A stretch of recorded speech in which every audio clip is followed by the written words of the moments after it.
குழந்தைங்களோட எதிர்காலம் பேரண்ட்ஸ் கையில் தான் இருக்குது. 10-15 வருஷத்துக்கு முன்னாடி இருந்த பேரண்டிங்க்கும் இப்போ இருக்கிற பேரண்டிங்க்கும் நிறைய வித்தியாசங்களை நம்மளால் கண்கூட பார்க்க முடியுது. இப்போ இருக்கிற மாடர்ன் டே பேரண்ட்ஸ் தங்களோட குழந்தைகளுக்கு போதுமானது மட்டும்தான் கொடுக்குறீங்களா, இல்லை அளவுக்கு அதிகமாக கொடுத்து அவங்கள ஸ்பாயில் பண்ணுறீங்களா அப்படிங்கிற ஒரு குழப்பம் உங்களுக்கு இருந்தால் இந்த வீடியோ உங்களுக்கானது.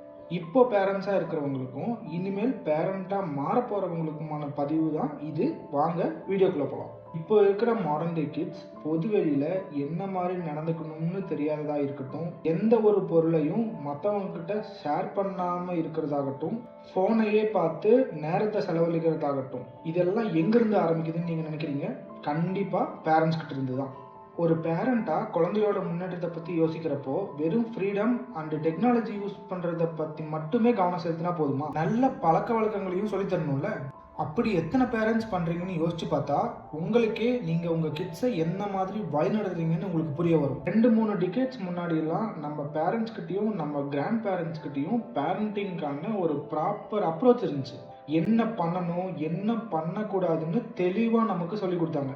ஆனால் இப்போ இருக்கிற மாடர்ன் டே பேரண்ட்ஸ் குழந்தைங்களோட செல்ஃப் எஸ்டீமை இம்ப்ரூவ் பண்ணணும்னு சொல்லி அவங்களுக்கு ஃப்ரீடம் கொடுக்கணும்னு என்கரேஜ் பண்ணி பேரண்ட்ஸாக இருக்கிறத தாண்டி ஃப்ரெண்ட்ஸாக மாறிடுறாங்க. அதை ஒன்றும் தப்புன்னு சொல்லல. ஆனால் பாஸ்ட்ல பேரண்ட்ஸ் நமக்கு டிசிப்ளின், ஒபீடியன்ஸ், மரியாதை பற்றியெல்லாம் ரொம்ப சொல்லி கொடுத்தாங்க. அதுக்கு முக்கியத்துவமும் கொடுத்தாங்க. எந்த ஒரு முடிவாக இருந்தாலும் பேரண்ட்ஸ் மட்டும்தான் எடுத்தாங்க.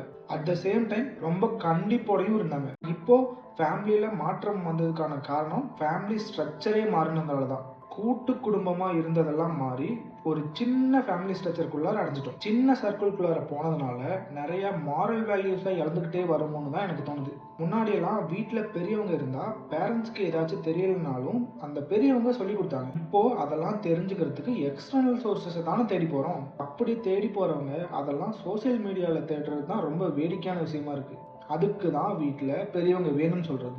மாடர்ன் டே பேரண்டிங்கில் இருக்கிற ஒரு காமனான இஷ்யூ என்னென்னா குழந்தைங்களை ஓவர் ப்ரொடெக்ஷன் பண்ணுறது. அப்படி அந்த ஓவர் ப்ரொடெக்ஷனுக்காக மாடர்ன் டே பேரண்ட்ஸ் பண்ணுறதெல்லாம் என்னென்னா மற்ற கிட்ஸ் கூட சகஜமாக பழக விடாமல் பண்ணுறது, சின்ன சின்ன சேலஞ்சஸை கூட ஃபேஸ் பண்ண விடாமல் தடுக்கிறது, முக்கியமாக வீட்டுக்குள்ளாரே வச்சிருக்கிறது. இப்படியெல்லாம் பண்ணால் அவங்க எப்படி சோசியல் பாண்டிங்கை கற்றுப்பாங்க? கஷ்டமான சுச்சுவேஷனில் தானே கிட்ஸ் எந்த மாதிரியெல்லாம் யோசிக்கிறாங்கன்னு நமக்கு தெரிய வரும். அப்போ தானே அவங்களால ஃப்யூச்சர்லேயும் சஸ்டெயின் ஆக முடியும். கிட்ஸோட ஃப்யூச்சர் நல்லா இருக்கணும்னா வீட்டிலையே பூட்டி வைக்காதீங்க.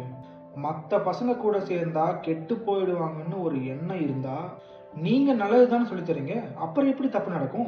நம்மளோட பேரண்ட்ஸ் நம்ம வெளியில் போனால் கெட்டு போயிடுவோன்னு நினச்சிருந்தா நமக்கு இப்படிப்பட்ட ஒரு சைல்ட்ஹுட் மெமரிஸும் அமைஞ்சிருக்காது, இந்த மாதிரி ஃப்ரெண்ட்ஸும் அமைஞ்சிருக்க மாட்டாங்க. நம்ம பேரண்ட்ஸ் கிட்ட என்னெல்லாம் நமக்கு தரணும் என்னெல்லாம் தரக்கூடாது அப்படிங்கிற ஒரு லிமிட்டேஷன்ஸ் இருந்துச்சு. ஆனால் இப்போ இருக்கிற பேரண்ட்ஸ் குழந்தைங்க என்ன கேட்டாலும் பண்ணி தந்தா சந்தோஷப்படுவாங்கிற பேரில் அவங்களே கிட்ஸை ஸ்பாயில் பண்ணிட்டு இருக்காங்க. இப்படியெல்லாம் அவங்க கேட்டதெல்லாம் உடனுக்குடனே பண்ணால் இந்த காத்திருப்பு, பொறுமை இதுக்கெல்லாம் மீனிங்கே தெரியாமல் போயிடுமே. நமக்கெல்லாம் ஏதாச்சும் வேணும்னா பல நாள் காத்திருந்து தான் அது கிடச்சிருக்கு. ஆனால் இப்போது என்ன வேணும்னாலும் எவ்வளோ எக்ஸ்பென்சிவாக இருந்தாலும் உடனுக்குடனே கிடைக்கிறதுங்கிறதுனால காத்திருப்போட அருமை என்னன்னே தெரியாமல் போயிடுது. வரம்பு மீறி செயல்பட அனுமதிக்கிறதுனால யார்கிட்ட எப்படி பேசணும்னே தெரியாமல் வளர்றாங்க. மற்றவங்க இது தப்புன்னு சொல்லும்போது கூட என்னோட பேரண்ட்ஸே கேட்கல, நீங்கள் யார் இதை கேட்குறதுன்னு சொல்லி அவங்கக்கிட்ட ஆர்கியூ பண்ண போயிடுறாங்க. இதனால் அவங்களுக்கு மட்டும் கெட்ட பேர் வரல, உங்களுக்கும் சேர்ந்து தான் கெட்ட பேர் வருது. ஸோ டிசிப்ளினரி ஆக்டிவிட்டீஸை சொல்லித்தாங்க. வார்த்தை பிரயோகம் எந்த மாதிரி இருக்கணும்னு அவங்களுக்கு அட்வைஸ் பண்ணி வளர்த்துங்க. அவங்களோட ரெஸ்பான்சிபிலிட்டிஸ் என்னென்னு அவங்களுக்கு தெளிவாக புரிய வைங்க. இன்னொரு முக்கியமான மோசமான செயல் குழந்தைங்களுக்கு ஃபோனை கொடுத்து பழக்கிறது. சாப்பாடு ஊட்டுறதுலேருந்து டைம் பாஸ் வரைக்கும் எல்லாத்துக்குமே ஃபோன் தான். இந்த மாதிரி பழகிறதுனால லைவ் இன்ட்ராக்ஷன்னா என்னன்னே தெரியாமல் வளர்றாங்க. இதனாலேயே சின்ன வயசுலேயே கண்ணாடி போடுற நிலைமைக்கும் போயிடுறாங்க. மொபைல்லேருந்து வர ரேஸ் அடல்ட்ஸான நமக்கே இவ்வளோ பிரச்சனை உண்டாகுது, தலைவலிக்குது. கிட்ஸுக்கு பச்சை உடம்பு. மொபைல் யூஸிங்கில் ஸ்க்ரீன் டைமை தயவு செஞ்சு குறைச்சி விடுங்க. மொபைல் கொடுத்தா அழுகிறத நிப்பாட்டுறாங்கன்னா உங்களோட ப்ரெசன்ஸ் அவங்களுக்கு தேவையே இல்லையே. இப்படியெல்லாம் இருந்தால் ஃப்யூச்சரில் எப்படி நீங்கள் சொல்கிறத அவங்க கேட்பாங்க? ரொம்ப ஸ்ட்ரிக்டாக எப்போவுமே கண்டிப்போட இருங்கன்னு சொல்ல வரல. ஃபேமிலி கூட ஸ்பெண்ட் பண்ணுற குவாலிட்டி டைமிங்னா என்னன்னு புரிய வைங்கன்னு தான் சொல்கிறேன். கடைசியாக பெரும்பாலும் பேரண்ட்ஸ் பண்ணுற ஒரு தப்பு, தங்களோட குழந்தைங்க பெர்ஃபெக்டாகவும் பெஸ்ட்டாகவும் வரணும்னு நினச்சி மற்ற குழந்தைங்க கூட கம்பேர் பண்ணுறது தான். அந்த தப்பை நீங்களும் பண்ணாதீங்க. எல்லாத்தையுமே பெர்ஃபெக்டாக பண்ணுறதுக்கு அவங்க ஒன்றும் மெஷின் கிடையாது. ஸோ அப்படி பெர்ஃபெக்டாக இருக்கணும்னு சொல்லி அவங்க மேலே ப்ரெஷர் போடாதீங்க. அவங்கக்கிட்ட இம்ப்ரூவ்மெண்ட்ஸ் பார்த்தா பாராட்டி சப்போர்ட் பண்ணுங்கள். கண்டிப்பாக நல்லா வருவாங்க. கிட்ஸுக்கு அவங்க ஏஜுக்கான மெச்சூரிட்டி கண்டிப்பாக இருக்கும். ஸோ நம்ம என்ன சொல்கிறோமோ அதை கரெக்டாக சொல்கிற விதத்தில் சொன்னால் கண்டிப்பாக ஏற்றுப்பாங்க. நான் சொன்ன எல்லா விஷயத்தையும் யோசிச்சு பாருங்கள். ரெஸ்பான்சிபிலிட்டிஸ் அப்புறம் ஃபேமிலி வேல்யூஸ் எல்லாத்தையும் சொல்லி கொடுத்து வளர்த்துங்க.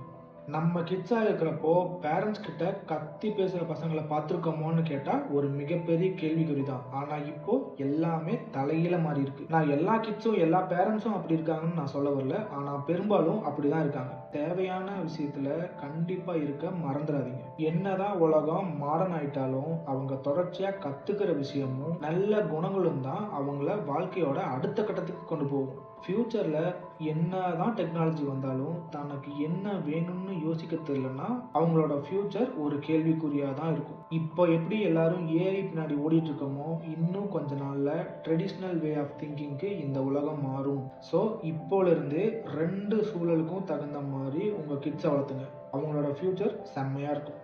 இந்த வீடியோ உங்களுக்கு பிடிச்சிருக்குன்னு நான் நம்புகிறேன். உங்களோட தாட்ஸை கமெண்ட்ஸில் ஷேர் பண்ணிவிட்டு லைக் அண்ட் ஷேர் பண்ணி எனக்கு சப்போர்ட் பண்ணுங்கள். Thanks for watching.